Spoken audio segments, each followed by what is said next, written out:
Hi my love bugs, I hope you guys are having an amazing, gorgeous, abundant day. So in today's video, we are going to be discussing how to heal the relationship with your mother in this 3-part series. No, this is not a 3-part series. This is going to be one part. So if you guys like this video, make sure to give it a big thumbs up, subscribe, and turn on my post notifications so you won't miss any more spiritual guidance, beauty content from this girl right here. Let's hop into this girl. I should have put a table of contents to make this easier for me. So if you guys didn't know, I recently came out with an ebook called Heal Your Relationship with Your Mother. And in this ebook, I discussed my tips and my wisdom that I use in order to heal the relationship with my mother. A little context about me. It's been a 6-year, because I'm trying to explain this to y'all in a good way. It's been a 6-year journey of me and my mother trying to do something with our relationship. And the first 2 years, it was good. Okay, I just started my spiritual journey. I was very much open, at peace. Oh, I want to heal the bloodline. I want to heal everybody. And she accepted it. It was good. The next 2 years, she let me know that she was not the mother that I needed. And so in those 2 years, these 2 years here, I healed from the childhood trauma. These 2 years here, I have to heal from the adult trauma. And that's what I'm going to be using this year to do. And so me personally, I don't have the traditional mother-daughter relationship with my mom, but we are cordial. We are kind to each other, which was basically my goal. Like, I didn't want to look at her, speak with her, converse with her, and be angry or have any resentment, that's basically my story and how it comes. Y'all, it was a roller coaster ride, but it kind of just proves how human beings change, and that even though certain things do not turn out completely as you envision, it can still have a very good and happy outcome from everyone involved. And I feel like my outcome was great. I did have to let go of a lot of like expectations and still heal from some of the things she has done to me that kind of made me feel a certain way. And so as I take this year to heal from that, because last year I realized why I brought more resentment and why I still feel like I wasn't like this with her, and I was like, oh, it's because of the shit she pulled when I was like 21. Now we passed the shit she pulled through ages 5 to whatever. Now it's time for the adulthood healing and the adulthood trauma she gave that you got to heal from. And so once I kind of came to terms with that, it made it easier for me to release and let go and forgive. And that's what we're going to be discussing a little bit about in this video. So let's just hop into it. So the first thing I really want to talk about is tips for the journey. These are the practices and things that I use to make sure that my journey was going smoothly. And the thing is, I didn't like seek out to heal the relationship with my mother. Like, it just naturally came about, because when you do shadow work like I was doing, when you do shadow work, a lot of stuff is going to come up and a lot of things are going to kind of make themselves known. So you cannot walk your spiritual journey without touching on every aspect of your life, because it's going to come up at some point in time. And spirit and your ancestors, your spiritual team is going to be like, let's heal that. I know you didn't want to heal that, but let's talk about that. I'm like, damn. But you got it, okay? You got this. That's the goal. You got this. And so what I want to talk about, the first tip, is doing your shadow work, because if you are not healed from a lot of things that your mother has caused you, or you have not started the process of healing and opening up that wound, you cannot foster a relationship. And honestly, in this video, I want you guys to focus on healing that mother wound and not necessarily the relationship. And do be mindful that the relationship, healing it, can look many different ways. It doesn't have to be the traditional mother and daughter relationship. At the very least, you guys can be cordial with each other.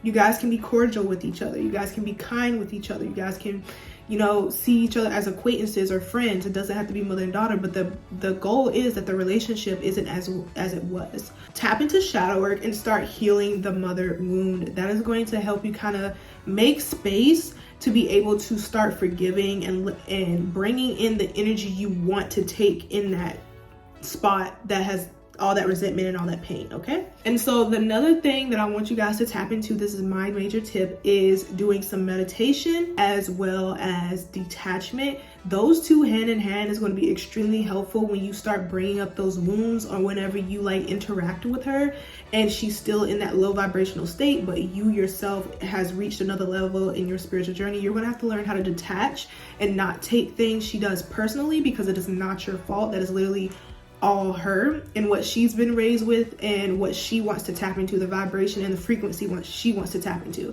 And so with that comes the reality of tapping into your truest and authentic self, which we're going to be talking about later, maybe depending on how many sections I do. We may talk about it because there's like 10 plus sections in this ebook, and I do not want to have this video super long. Maybe I'll touch on it a little bit. So practicing meditation, tapping into detachment. Another thing you can do is connecting with your ancestors or spirit guides, because they're going to help you see exactly what you need to do in order to take the necessary steps down your path. I know down my journey with healing the relationship with my mother, my ancestors was an integral part, because they definitely comfort me when it was getting extremely hard. And they also kind of filled that spot where mother would be, like fill the void of the mother. So that was super great. So connect with your spiritual team and ask them for help when you're trying to do this journey, because they can transmute energy. They can get you back on the right path. They can comfort you when things just get a little bit out of hand. So that's what they're there for, honestly. So in my ebook, I do have affirmations for courage. So if you guys would like to check out some affirmations that I have, definitely go in the description box below, because that's where my ebook is going to be. Some of the affirmations I really like is, I am not afraid of fostering change. Again, affirmations is going to help encourage you to shift your mindset and be in alignment with what you want, because that is going to be the number one thing you need to do in order to kind of start the journey. You have to be in a headspace where you're open to the changes. You're willing to put in some effort, some work, whether even if she's not even on the journey, if she's not wanting to put in effort, you need to put in effort to foster change somewhere. Oftentimes we'd be like, well, it's not my responsibility to foster this relationship. It's not my responsibility to heal from the wounds that they caused. It's not about responsibility. It's about, do you want to feel at peace, or do you want to suffer from something that no longer is relevant in your life? Or do you want a person to have this much control over the beautiful life you have built for yourself? You are a unique expression of the universe, and you deserve to tap into it without anybody else in your ear with their beliefs, ideologies, their trauma that they put onto you. You deserve to have a clean slate. So ask yourself, am I willing to foster change in order to get to where I need to be? Because oftentimes what is holding us back is holding on to so much resentment and pain and anger that no longer is working for us. And not only that no longer is going to have an impact in our life unless you allow it to.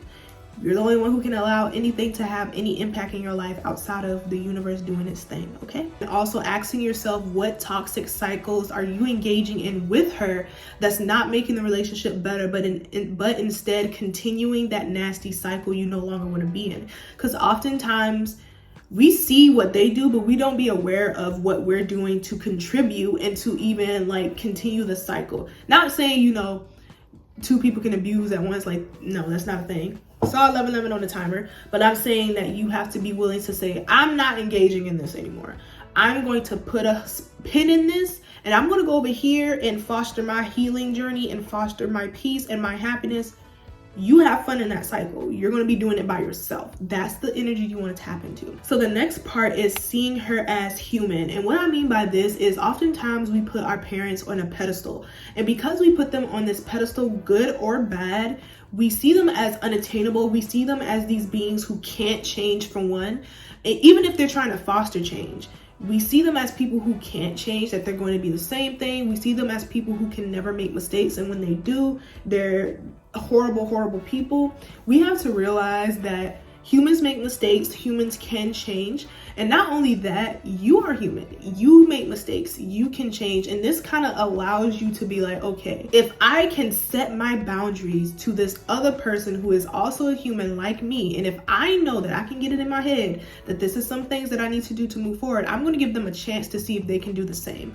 And oftentimes when we see our parents as something that isn't human in like the natural sense, it stops us from being our best selves, and it stops us from allowing change to be fostered, because you assume because they can't change, you can't change. And that's not how it works. So allow yourself to see them as human so you can make the necessary decisions and choices that's going to be able to align with your higher self and move you from that place of always being engaged in that toxic habits and those toxic cycles. So this one is my favorite section out of the entire thing because it's something I am currently tapping into and I'm currently succeeding at. Gotta pat myself on the back. It's remaining true to yourself. So when we're changing and we're growing, right? We've done the shadow work healing, and now we're on the journey of taking action and acting as if with our shadow work healing, such as, oh, you engaged in toxic cycles, but now you're no longer engaging in toxic cycles and you're practicing new, healthier habits.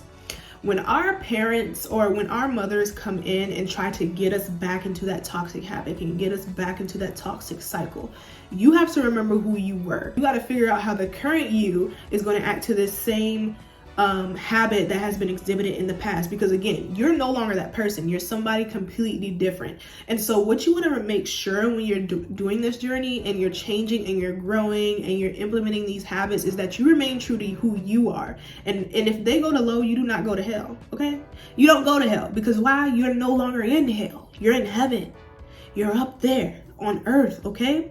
And so what that means is you have to act as if. You can't always try to go down to the, like, every single time. Sometimes it may be needed depending on the situation, but you still want to make sure that I'm doing this from source. I'm doing this from who I am, not because they influence me, not because they projected anything onto me and I just, fell for it. Don't fall for the bait of getting back into old habits that no longer resonate for you. The next thing that I talk about in my ebook is forgiving her for doing the best she could. And what I mean by this is a lot of times our mothers are just repeating habits they learned in the past. And sometimes they don't know that there's a new way of being, that they don't know, or they don't go out and seek that things does not have to be this way. Sometimes you are the catalyst for change within her. Sometimes she see you doing things differently and she can realize that she can break free from it. So in some cases it doesn't work. But when you allow yourself to forgive her for what she has done in the past, and what I mean by forgiveness is not saying